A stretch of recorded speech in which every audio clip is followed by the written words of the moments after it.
Kearns. Welcome. Great to be here, Dave. It's not like anything's been happening this week. No, it's been a slow. It's not even. I can't even laugh about it. No, only our Congress invaded for the first time since 1812. And they did more damage. Well, I think it was on fire in 1812. Yeah, I don't think it compares. Okay. But I want to talk about that. We're gonna talk about, when I set the show. Oh yeah, we got to do our Facebook Lives. I'm sorry, and please.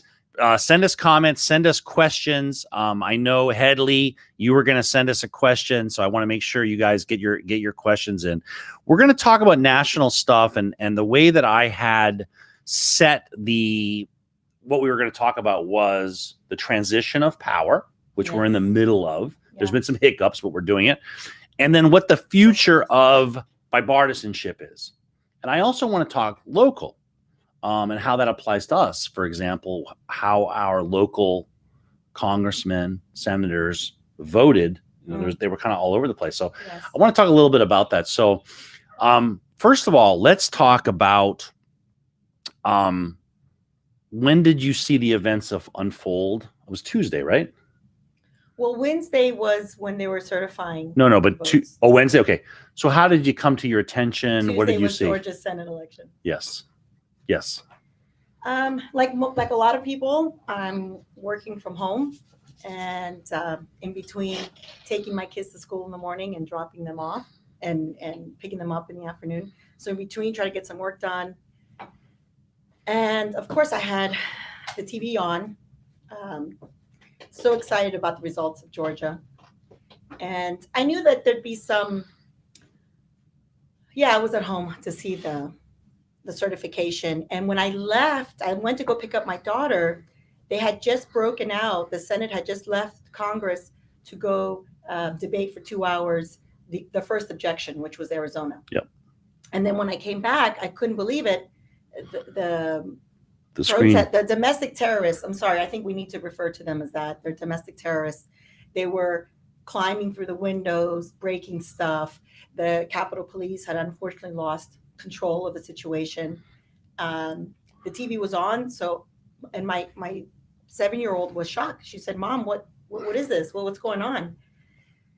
And I said, "Don't worry, it's going to get under control. It's just going to take some time." And it's just very unfortunate, everything that happened. I had the same conversation, and we're going to talk about that because my daughter was very upset. She could tell that we were upset about what was happening. But before we get to that, personally, how did it feel to you? What did it feel like? I wanted to talk to my dad because he is a retired policeman from Washington, D.C. He's a retired Metro policeman. And I remember as a kid, he told me he had details over on the Capitol. So he had worked at the Capitol. Of course, this is over 20 years ago, or about 20 years ago.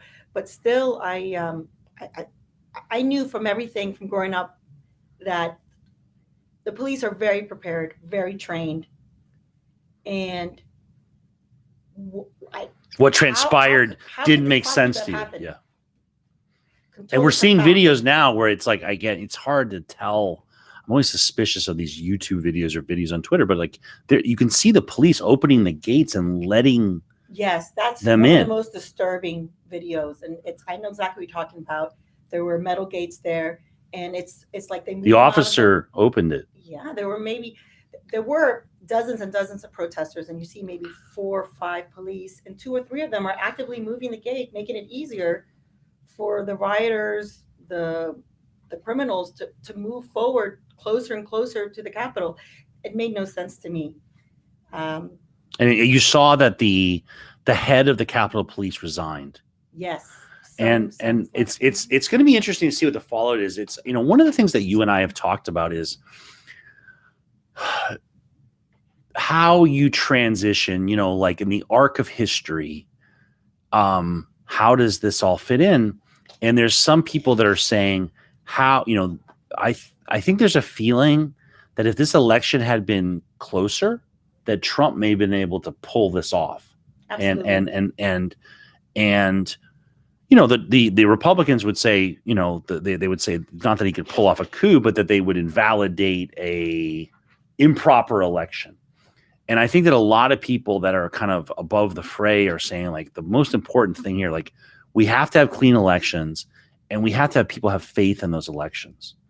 So I kind of want to talk to you about, like, how does this fit in? How does the transition fit into, like, what's the next step? Like, where do we go to heal what's happening? And what I would throw in there also, like, one of my first thoughts was, I represented a protester in the Black Lives Matter things, who was a co-ed at FIU, 21-year-old young woman. Who had gone to DC to... And no, here. Oh, here. And she was sitting on the sidewalk, and they arrested her. Just for sitting on the sidewalk. For sitting on the sidewalk. And it was, of course, the charges were dropped. It was a completely illegitimate arrest. They declared it illegal. They arrested, and it really was in the paper. It was on the news. She's just this young, pretty, not that should matter, but young, pretty, white Latina girl being, put into the restraints, and these kind of highly militarized police taking her away. And it was kind of a jarring image, right? It was just like, so, she probably weighs 120 pounds, these 250 guys. Well, exactly. And it was kind of a feeling of that. And then it was interesting juxtaposing that with the images of these Capitol Hill police. They're like helping people down the stairs, and they're taking selfies with the protesters. So what's the next step? How do we heal from this? Is anyone going to get arrested? Is that the best thing? There's so much to talk about. And I have to say, thank God for Pelosi. Thank God for the leadership on Capitol Hill that kept the certification process moving forward. She's an 80-something-year-old woman. And if she would have told me at midnight, told Congress, United Congress, we're going home and we're gonna adjourn and we're gonna come back first thing in the morning, that would be understandable.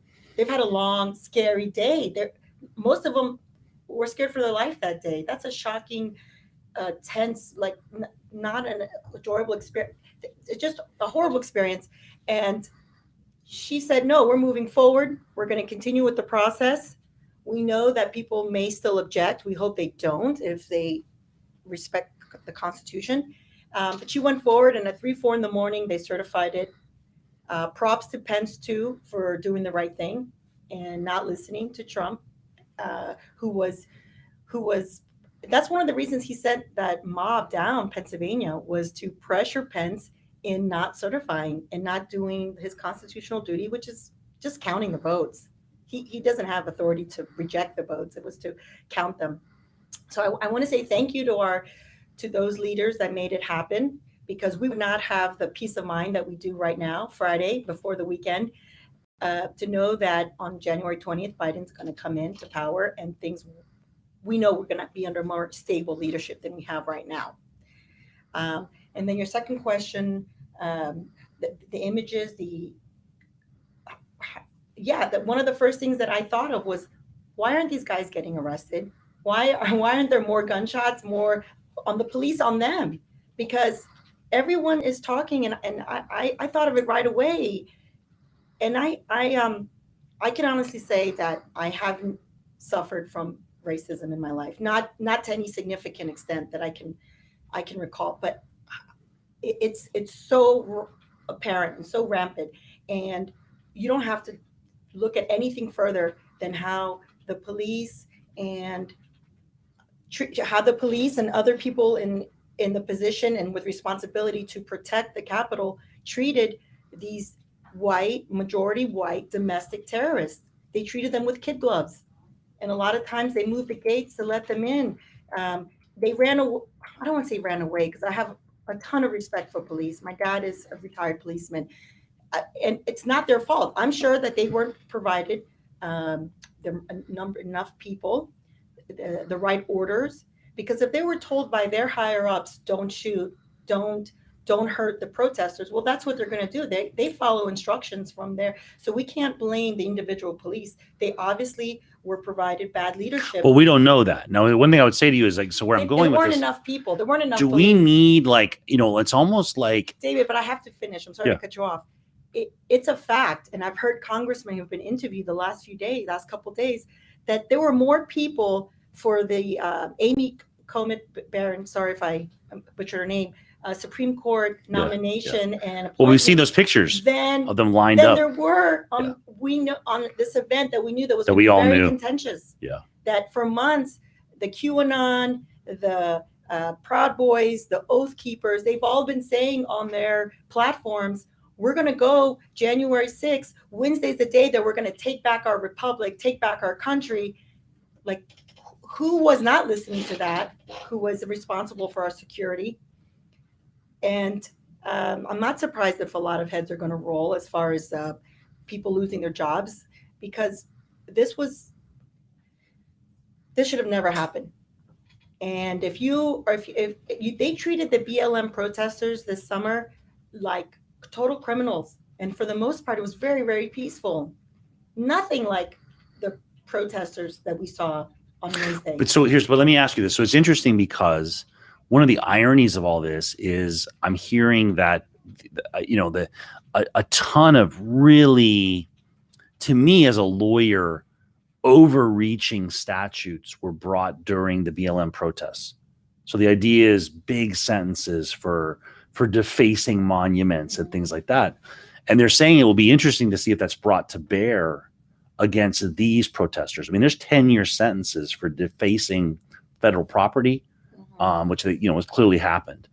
And I think the question I have for you is like, I go back to this idea, Jackie, is like, are we better just kind of let's get past this as a nation and move on? I mean, that's what happened think it goes back to the presidential pardon.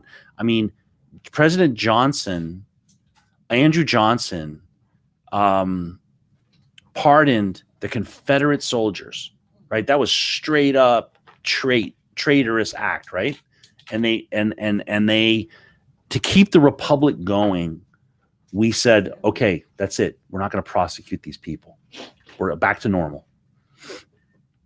After this, what is the right answer to move forward? Like, should we just let bygones be bygones and move on? Should we go after these people? What in your opinion, what's the answer to heal the nation? Well, we have very highly funded, well-trained FBI, all types of security forces, police, National Guard. We have so many different organizations that their sole purpose is to find these criminals. They've already started through facial recognition. I know that, but is it the right thing? Of course it is. Without a doubt, it is. Because what message are you sending to the American people that if you don't agree with the duly certified results that have been contested in the courts and have been found to have no merit, there's none of the fraud charges were shown to have any merit by the judges. They were thrown out of court. The legislatures, a lot of them GOP legislatures, had an opportunity to do or say something. They didn't. And electoral votes were certified by the individual states, sent to Congress to be counted. If you don't prosecute these people, now, should we spend years and years, and should we send them to jail for life? No, because unless they killed someone or... They did kill somebody. One of the police were killed. Was killed with a fire hydrant or something? And that person and those people involved with that specific incident should get the full extent of the law thrown at them. But yes, we do have to prosecute them. We have to identify them, prosecute them. And but that shouldn't derail Biden's and Vice President Kamala's plans for all the wonderful things they're going to do, God willing, now that they have the Senate and the House. Prosecute this criminal activity like you would prosecute any other criminal activity. Prosecuting them is not going to further divide our country. It's going to show that the rule of law exists and is enforced in our country. So I have a question about that reconciliation. So if you're a Republican and you believe in your heart that this election was stolen, right? I mean, let's be clear. Mm-hmm. Trump's words are, I won this election by far. Yes. And then it was fraudulently taken away. And it's interesting because I think one of the problems we have is it's how do you disprove that? You're proving a negative. And their attitude is there's these accusations of it's just their they're used. Gut feeling. Well, no, not at all. They're saying that the machines were changed, right? That the actual machines themselves, like it's not like you can go and pull the paper ballots. Like there's no way to unprove this. They're saying the machines just like there were truckloads of illegal improper ballots that they just started putting through the machines. So it's, so you get hold of that ballot and it's like, okay, this is a ballot. It's a registered voter, but that person never voted. These are just made up votes. So we're not in a situation we can prove. You can't take the person aside and be like, okay, the earth is not flat, right? Like, let's go on a plane, let's fly, let's go to space. You can prove to somebody the earth isn't flat. I don't think we can prove that here. If you're taught, what do we do with Republicans who, it seems like there's a lot that believe this is the first step in us becoming Cuba, in us becoming Venezuela? Did you see Mitt Romney's speech that he gave when they resumed the certification process? And he said, I know what it feels like to lose. I've been in Trump's shoes back in 2012, was it? When he ran against Obama, second term. And he said, it's not fun. It doesn't feel good to lose. But we have to respect the Constitution. And all the avenues to fight the results of the election were exhausted through our courts, through all of the paths that the Constitution allows. And every institution found the election to be valid and just. And we're going to certify it tonight like they did. And I think that in my mind, there's two types of Republicans right now. Just I hate to oversimplify it, but there's the Mitt Romney Republican who they're not content with the results, and maybe they think there was some shenanigans with the voting process. I don't agree with that, but that's their thought. However, they don't think that we should break the Constitution. They don't think that we should ruin this amazing. But I'm going to play devil's advocate. I'm going to play devil's advocate on that, though. They are saying that who broke the law were the Democrats, who stole an election. I think the people who are saying that are the type of people who are saying that and want to continue fighting Biden, becoming president, are the type of people, the domestic terrorists that ramshacked the Capitol. And I have to think that they're in the minority. They're a large minority, but they're a minority in this country. I worry. I don't know what the right answer is. I find it very interesting because if you truly believe in your heart that this is the first step in a Chavez-style revolution, right? If you, but hear me out, because here's the problem. If you truly believe that we're in 20 years going to be like Venezuela, like you will bring, your reaction will be violence, right? Like you will say, fair elections are over. The Democrats have taken this. The Democrats are communist. The Democrats are taking us in that direction. You're just gonna beget violence. And so where I'm going with this is do we just write those people off, jail them, do whatever we're talking about? You mean prosecute them? And I'm worried that we're going to prosecute it, and then those people become martyrs. Like think where I'm going with this. They become martyrs. Well, we're not going to kill them, so they won't. They call themselves patriots, right? So they'll become martyrs. My father fought for this country. To me, that's very. I get it. No, I don't. I'm not saying I agree with it, but here's what I'm saying. Denigrated that beautiful term. But how do you address that? How do you address those people? Like, do we just write them off as lunatic fringe? Or do we do something like I was thinking more of like after the Kennedy assassination, we did there was a panel that what happened here. And I almost feel like maybe post Trump, we need almost a truth and reconciliation panel that's a bipartisan panel. Because I almost on the one hand, I don't want to continue this. I don't believe that there was fraud. I don't believe Neither that. Do I. But if we're going to prove it, I mean, you don't want to allow this thing to just keep going. But it's like, okay, Republicans, here's your access. Like, let's do a full-on investigation so everyone can know that this election was legitimate. There's a couple problems with that. That phone call that Trump had, which we've already forgotten, which was the talk of With him, that's how crazy this week's been. Yeah, one train wreck after another. His call with the leaders, Secretary of State of Georgia, basically threatening him, cajoling him, talking up to him, hoping that somehow he would change the results of the Georgia presidential election. Oh, gosh, I lost my train of thought. That has already been forgotten in our because of everything that's happened. And they asked for signatures. They said, "Why won't you let us do signature verification?" I think that's one of the main things that. Yep. Well, because signatures are a identifying that's exclusive to that person. You only want people that you want to have your signature. You don't want everyone in the federal government or whoever's going to be looking at that to have your signature, because they can use that and they can use it against you. They can hurt you financially by having your signature. So for privacy reasons, the state of Georgia said, no, you can't access our signatures. We've done the signature test comparison. So what do you do in that situation, Dave? Do you say, okay, to make you happy because you have a gut feeling that this election was taken from you, we're going to give you access to millions of Georgia private citizen signatures?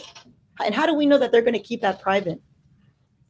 We have no guarantee of that. That's just one example of what you're saying about. And then I understand the Truth and Reconciliation. I think that was very effective in South Africa, right? That was, and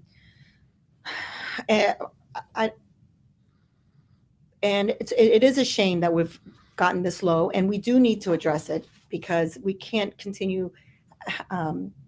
We need to convince as many people in that minority who think that the election was stolen from them, because there were 80 million people voted for Biden. Apparently 74 million voted for Trump. I don't think all 74 million think that they were fraud. 70 million less, but I have no idea what that number is. But we need to reduce that number to as small as we can, without breaking any laws, protecting people's privacy. I mean, that's where I'm going. It's like, because we have to have faith in the election. It's like, I'm a lawyer, and I really believe that the election was fair, right? I believe in the system. I have that faith, but that's faith. I don't have anything to prove that. And if you don't have that faith, I mean, I was thinking about, let's go bring it local. To address that point, a lot of the battleground states where he lost, that made all the difference in electoral colleges, are led by Republicans. Yeah, Republican-led states. Republican Secretary of State, Republican legislature. And if you have Republicans like, I can't say his last name, Roethlisberger, the Georgia Secretary of State, he said publicly, I voted for Trump. I voted. He presents such an interesting problem. But here's where I'm going. I think that's representative of a lot of the battleground states where Pennsylvania, Nevada.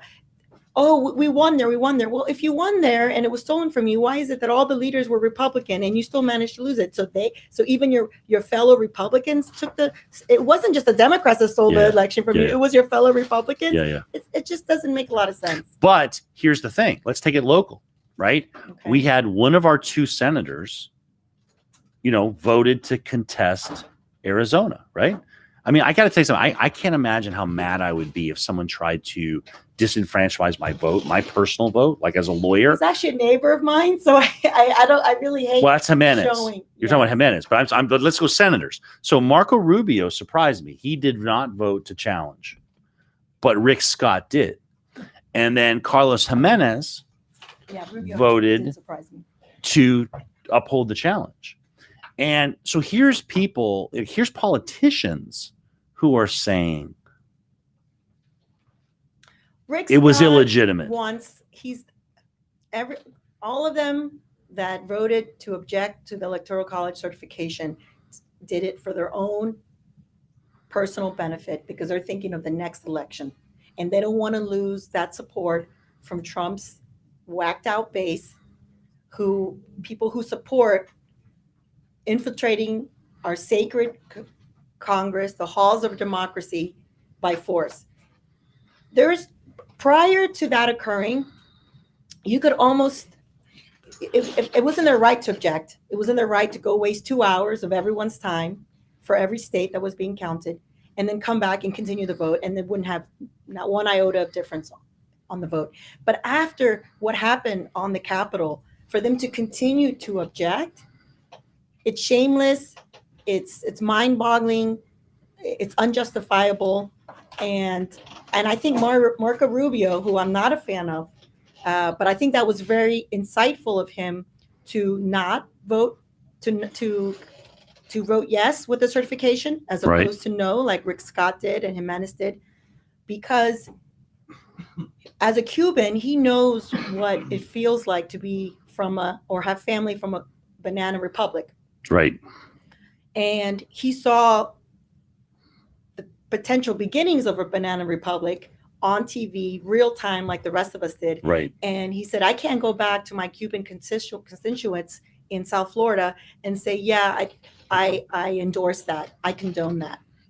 As much as maybe he would like to, because he has national aspirations, like we know, but he couldn't do it. And there's no justification for any of them that did. Although Jimenez is Cuban. Yeah, of course. Yeah. So I don't know what relationship he has to the folks that wear the Viking horns and went into the Capitol wearing military gear, and what he was thinking by objecting to the votes, because in Florida the majority went for Trump. So what was he objecting to? Yeah, I just I think in like the arc of history, like how if we really, if this huge swath, I think it's very dangerous that a huge swath of Americans believe that we don't have legitimate elections. And then it's a little bit scary, Jackie, because I think that the siege of the Capitol was a success, honestly.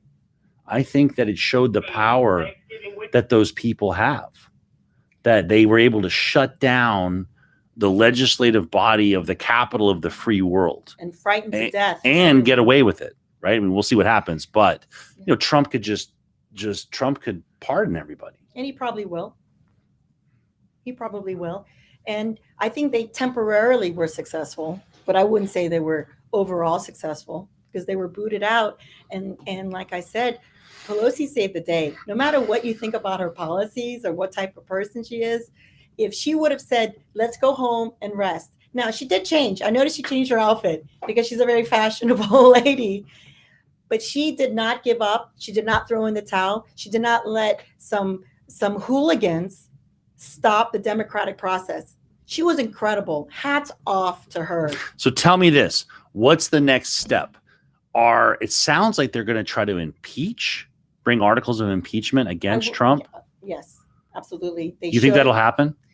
Yes, and my only reservation to that is I would hate for Biden's first 100 days to be ate up with that. Exactly. That's where I'm going. This is where I'm asking you, like, that's the thing. Like, do you just it's like a relationship, like a bad relationship ends.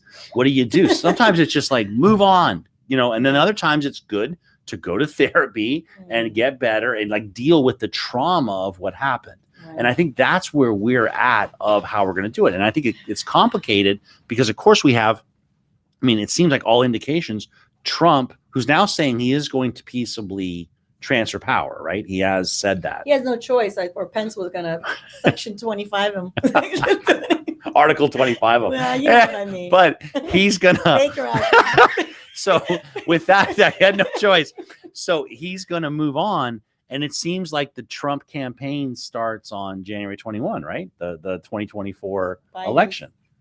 No, I'm saying Trump's going to run again in 4 years. If he's still alive, if he hasn't had a heart attack.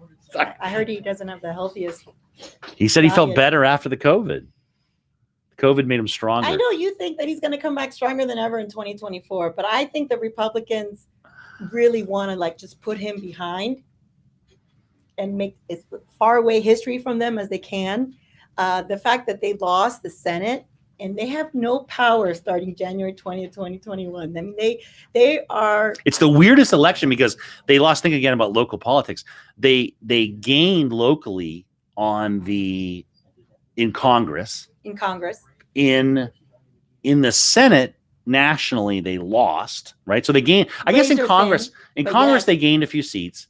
They lost the Senate. I mean, it really is a bad result. And now you have Democratic control of Congress and the presidency. And I don't know if we're going to have time to talk about it, but I hope that Mr. Biden, Mr. President-elect and Vice President-elect, I hope they take advantage of the situation in the sense that they pass as many common sense laws that the Congress, that the House of Representatives has already passed, but Mitch McConnell hasn't wanted to take up because he doesn't want to do background checks for guns. He doesn't want to give the dreamers a pathway. He doesn't want to do anything for the climate. I mean, I brought a list of things that COVID distribution is huge. You know, we haven't touched upon that, but who isn't thinking about when they're going to get the COVID vaccine? And our current leadership, from Trump down in Florida, which is Republican, they have been so slow with the distribution of the vaccines. It's, you know, they should be embarrassed, and they better improve the distribution process, or I think it's going to hurt them in as red as Florida's gotten. If they continue, and I think it is getting better. There are some indications that things are getting better with the vaccine. But if we don't get vaccinated till the end of the year, that's a whole nother year that's been wasted. And okay, it's been boring for us because we can't do the things that we want to do. We can't travel. But how about the economy? Yeah, no. Those are the big losers, the people who are losing economically from this. This last month December was the first month that there's been negative national employment growth. And it's been majority people in the restaurant and hospitality business. How sad for those folks. I love that you're finishing this because you have so much to say. I want you to come back every week. We keep bugging you to come in because I think these are important discussions. And I think that it's going to be interesting to see as it goes forward. I think what I'd like to talk to you about next time is I think there's going to be a civil war within, I use that term, I should say, there's going to be a battle, I should say, within the Democratic Party. I think they're going to see a split between the super progressive AOC Bernie Sanders side. And I think that you have Biden, who's a Democrat like the Democrats I grew up with, the Claude Peppers, the Lawton Childs, the Bob Grahams, right? He is not going to do much radical. And I think he's going to be under tremendous pressure. And I want to talk how that looks going forward. Something that gives me a little hope in that area, because I understand your concern, is that when Pelosi just got voted in again, she got re-voted. I don't know what her Speaker of the House, the gavel was,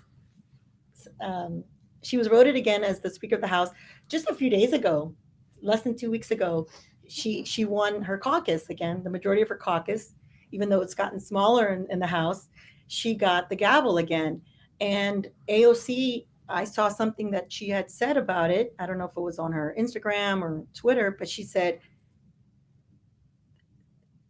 Pelosi having the leadership position is bigger than all of us.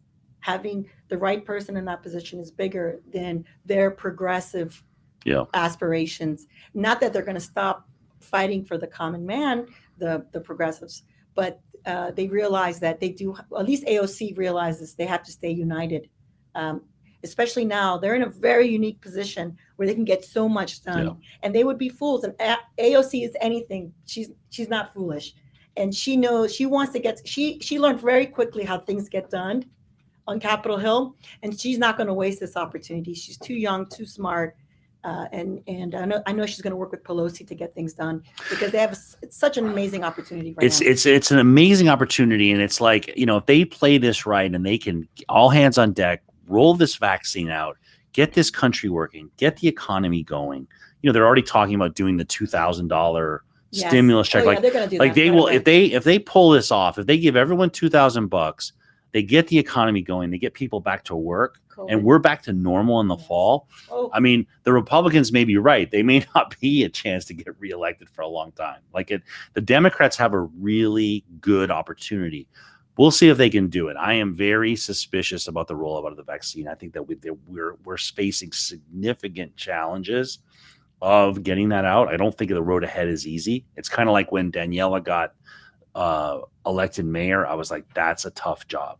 and I think Biden's job is going to be tougher than we thought it was. I think that there's a lot broken in this country.